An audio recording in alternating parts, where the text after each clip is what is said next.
Well, hello everybody. Welcome back to Cocktails and Rocktails with me, your most notorious groupie, Allison Rouse, author of We've Got Tonight, The Life and Times of Notorious Groupie. That would be me. These other little books as well. Where you can get that, my merchandise, everything down in that description, you guys. So go down, fiddle about, and click on some links, see what you find, because there's some pretty cool stuff happening down there. And speaking of cool stuff happening, you can tell today it's going to be another podcast episode, but there will be pictures. I'm going to have do a reading from my book today, and we're going to have pictures of some random passes and pics and stuff that I have kind of laying around. Wanted you guys to see, because I always tell everybody my book is not even half the story. Like what you see in that book, even what I've published, like for the years that I always say I stopped the book at 2002 because, that what do you do after you wake up next to a, rock star that's passed away, one of the biggest rock legends in the world? What do you do after that? How do you top that? So, I kind of leave it off after that. And there's a lot of stuff in the 80s and the 90s and the 2000s that I just didn't put in because wasn't the biggest bands, wasn't the biggest stories, wasn't the craziest times. So check out the passes and stuff, you guys. You might like them. And what I really love is the family here that we have. Our community is absolutely amazing. I am so lucky to be able to create friendships and to get to know everybody, and everybody's sharing their experiences with me.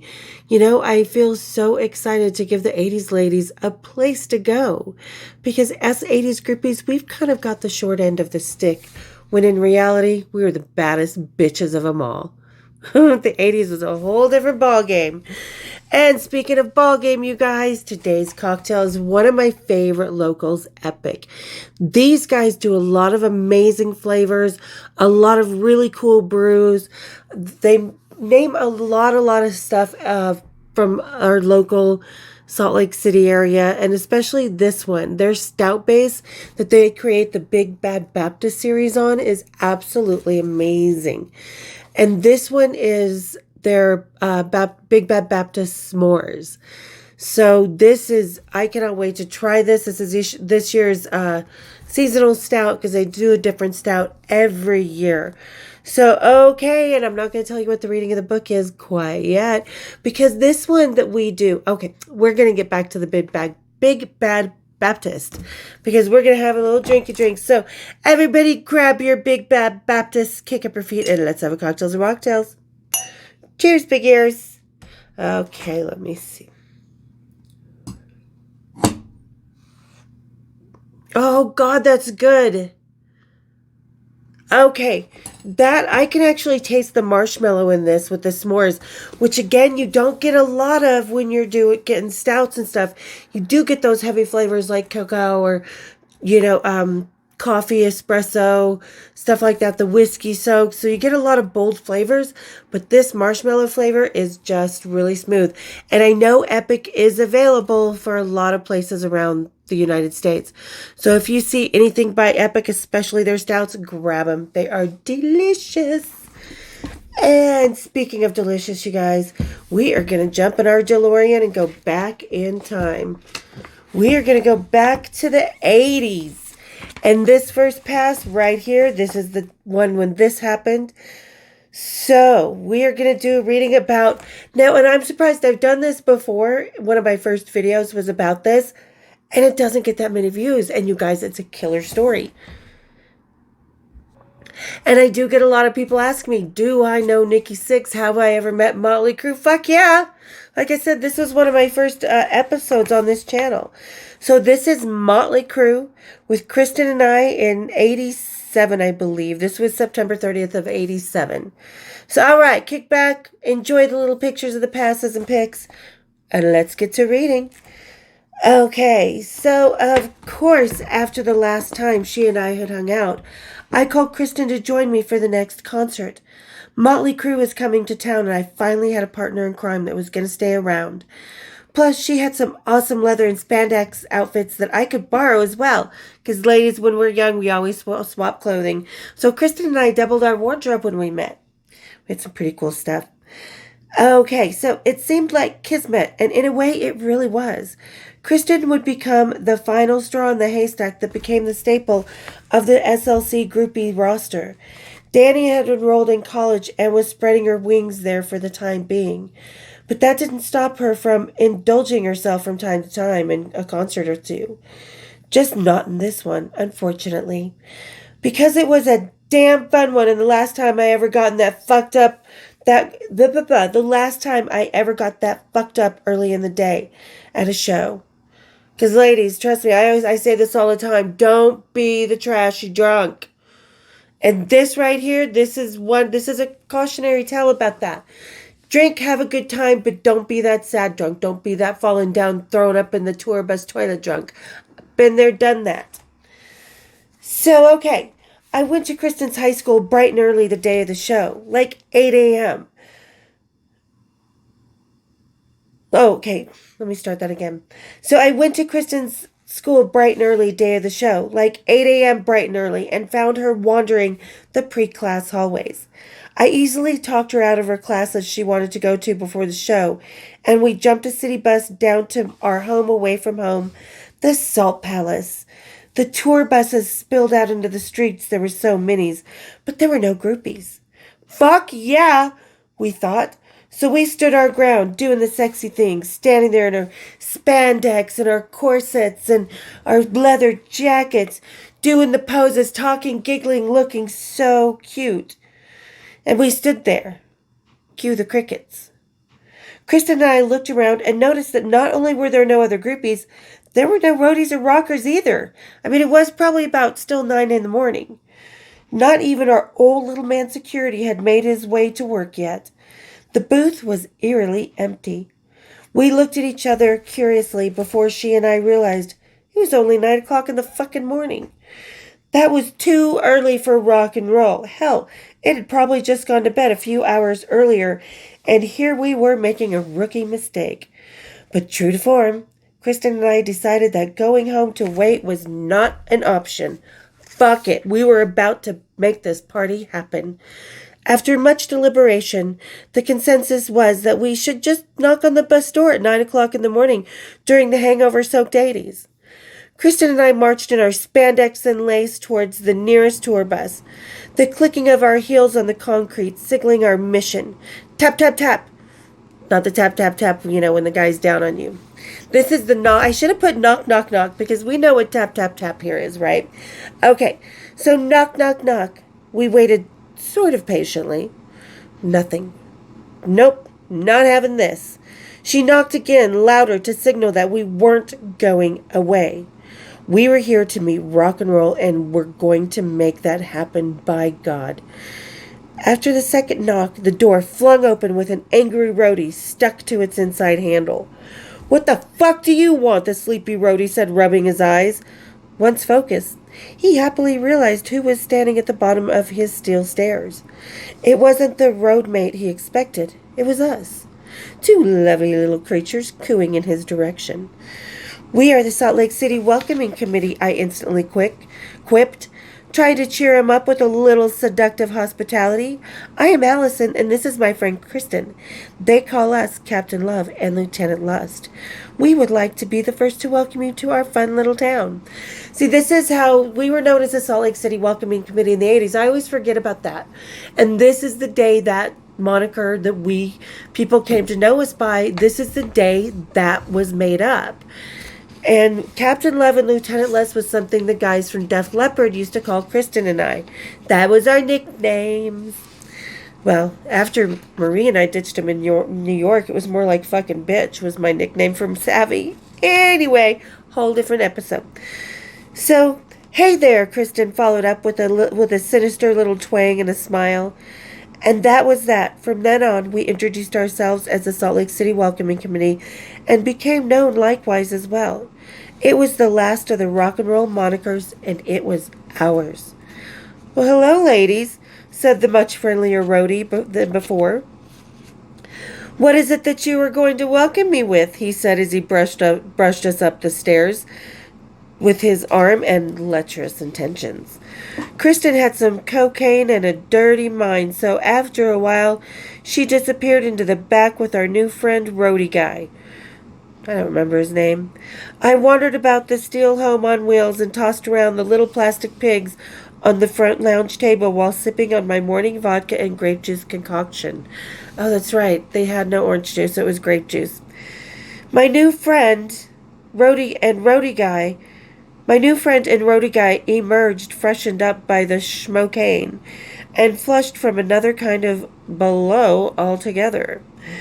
He had us wait on the bus while he ran in and grabbed some passes for Kristen and I to slap on and walked us into the venue.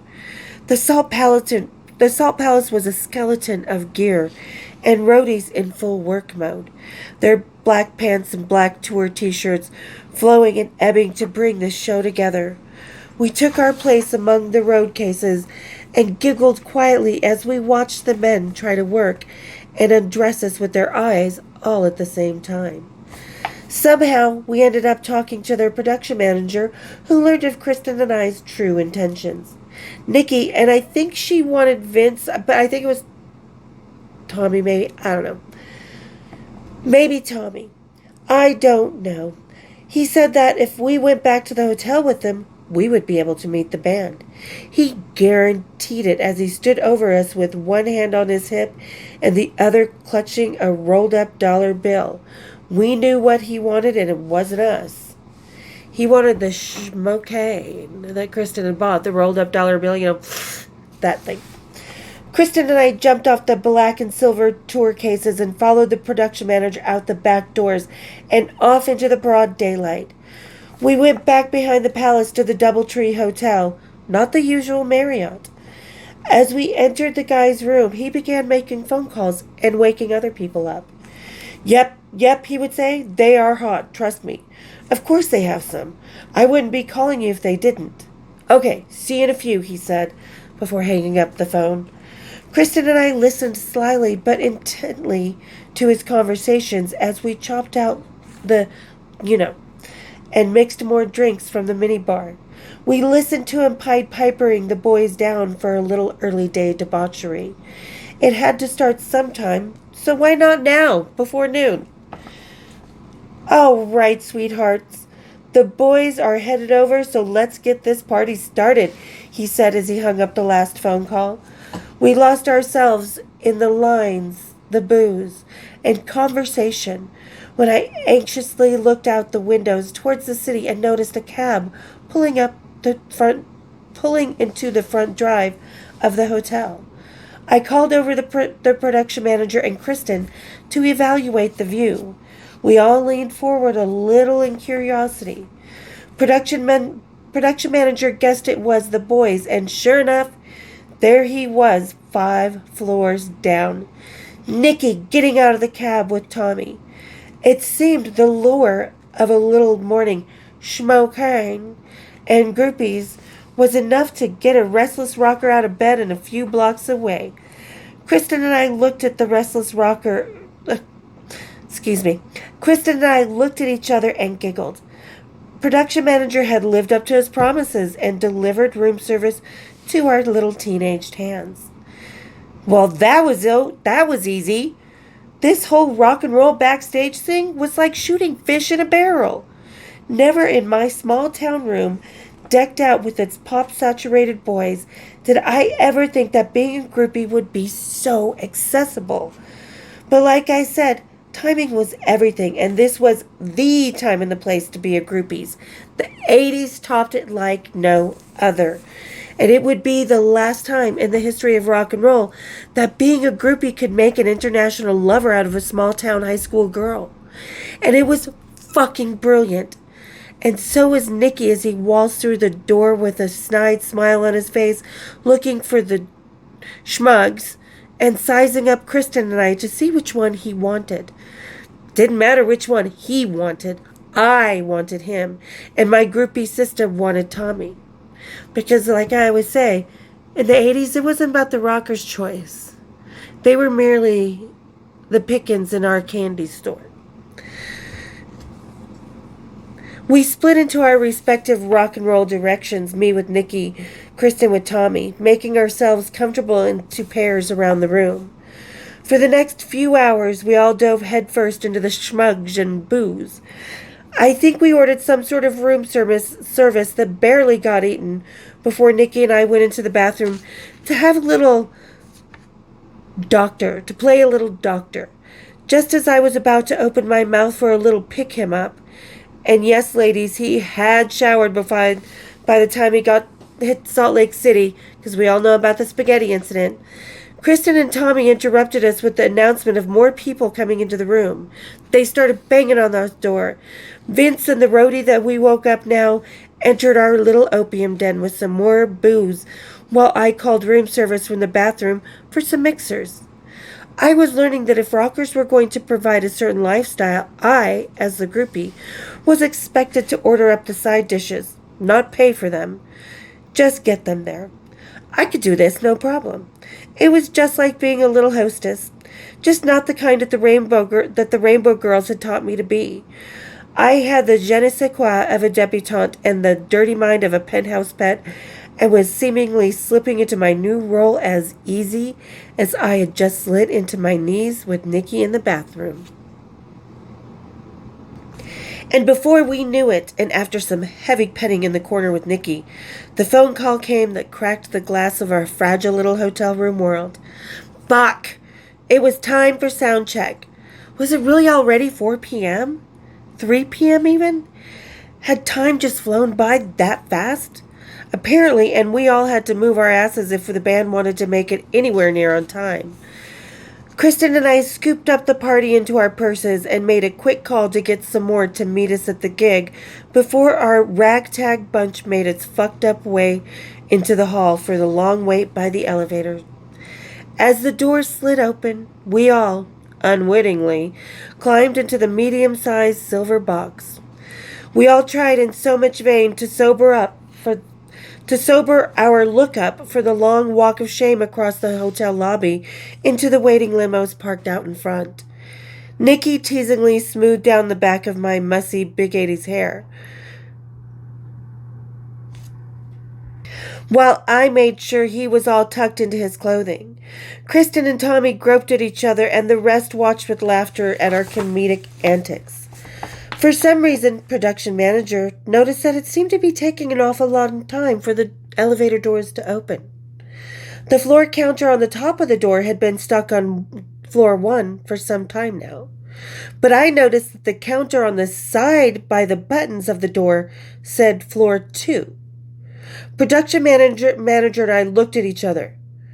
We all looked like mesmerized cats watching a laser beam back and forth, hoping the doors would open soon.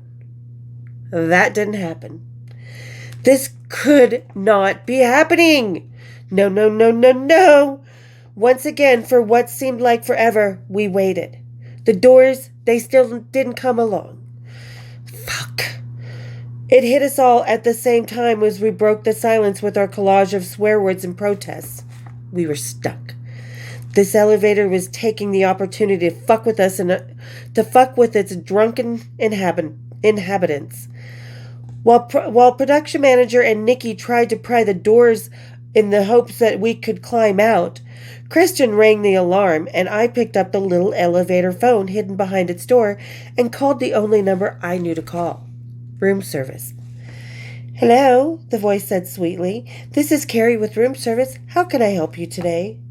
Yes, I need 7 of your biggest Jack Daniels and Cokes, I began as calm as ever in my claustrophobic panic.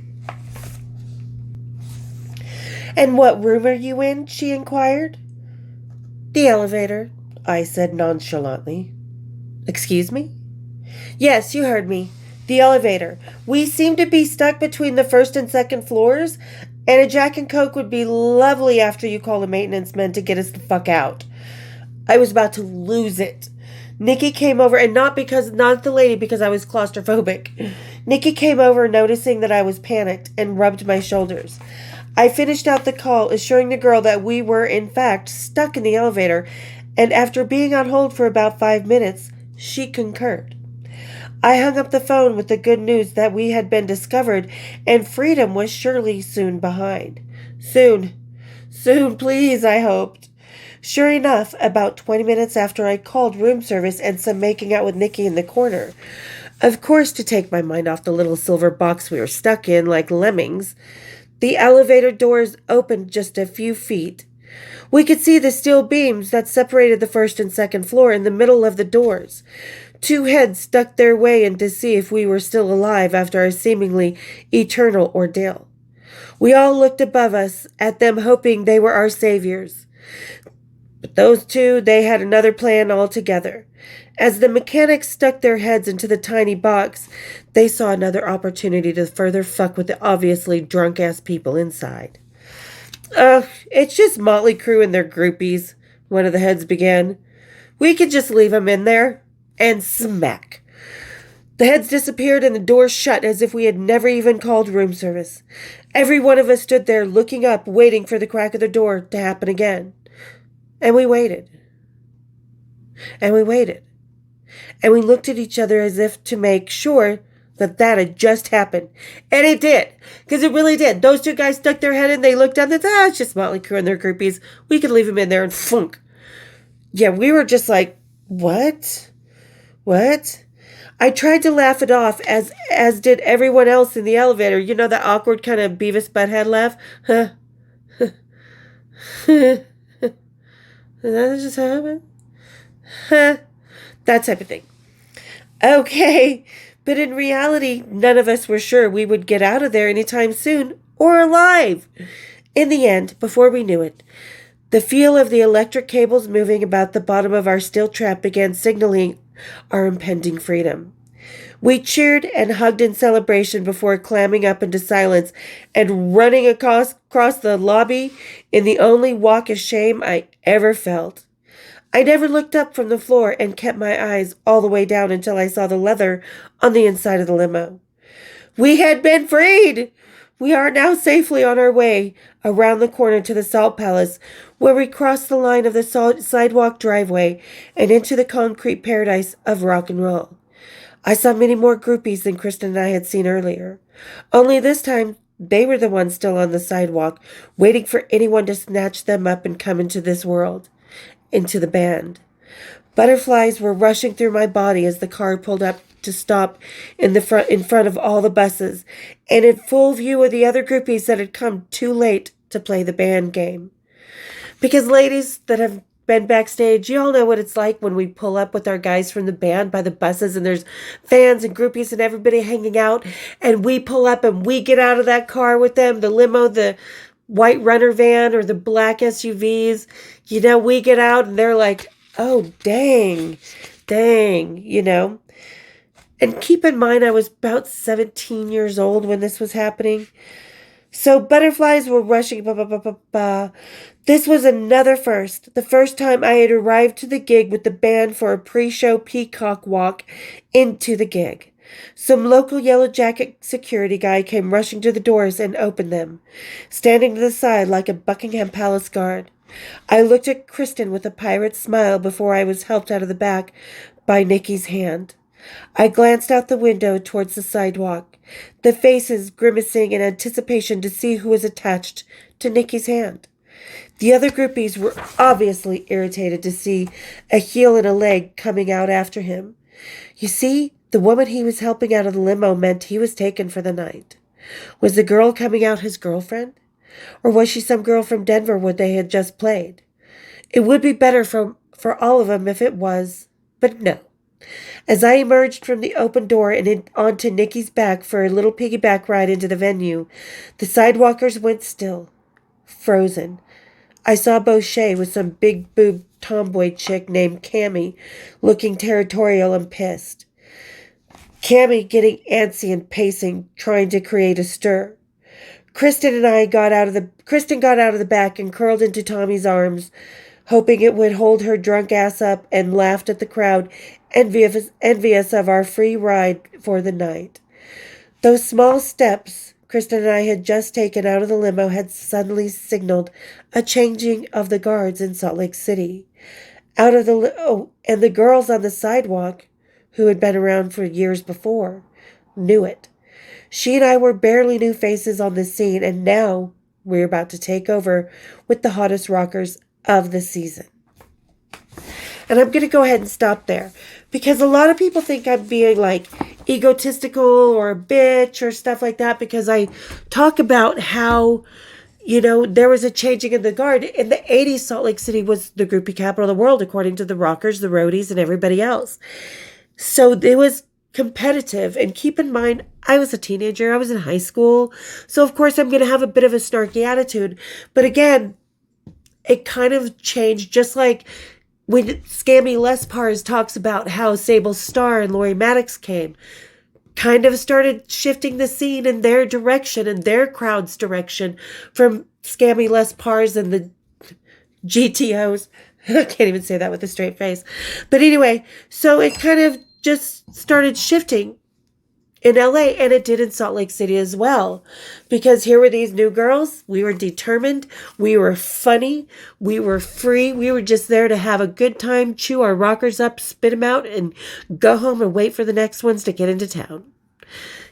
So that was, when I say hot little morsels, there was a lot of hot girls around.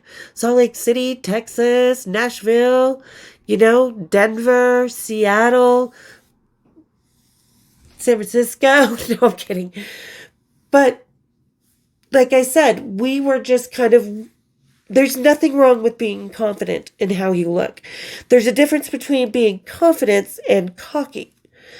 And while some of this stuff may come across as cocky, it was definitely confidence. And me looking back going, yeah, I was a snarky little girl.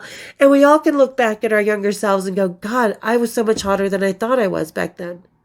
I was better looking than so many of us do that because we're always hard on ourselves. So when I wrote this book, I was like, you know what? I'm not going to be hard on myself. I'm going to write it with the same confidence that I had. I knew I looked good that day. My hair was perfect. We all have that one day every so often when we go out with our friends and everything just clicks. So that's kind of what I mean by that. Not that I was really a bitch or anything like that. It's just there was a shifting in the groupie scene like there naturally is in every groupie scene around the world. Doesn't really happen that way anymore because, let's face it, there are really no groupie scenes anymore. But ladies on TikTok, on Instagram, on YouTube, who are in your early 20s, 20, 21, 22, who are dressing up like the 80s ladies, put the Aquanet down. Just go be who you really are. And just go create a new scene. We need it. Don't emulate the hair and the leather. Emulate the attitude, the heart and soul, the badassery of what the groupies were back then. So go get it, ladies. Go be free. Go rule some rock stars. And keep them in little jars on your groupie shelf. But all right, you guys, hope you enjoyed today's reading. Hope you had a good time with it. Like I said, this was one of my earliest episodes here when I was still going by Backstage Bimbo TV. And doesn't get a lot of views, but I think a lot of people have a good time with it, so I wanted to bring it up again. But all right, and thank you to everybody who got to the end of the episode with me. Thank you so much, again, as always, to our family here. Welcome to the newest members. I love the conversations we are having, and the advice that you guys are giving is so amazing. I just can't even tell you how appreciative you guys I am for making such a wonderful family. Thank you, and thank you as always. And for those of you just in the nosebleed seats, kind of lurking around, not sure, hit the subscribe, become a member. I'm going to be doing some lives coming up here soon for members only. So become a member. Hit the subscribe. Hit my bells, and we will see you here next time on Cocktails and Rocktails. Cheers, big ears.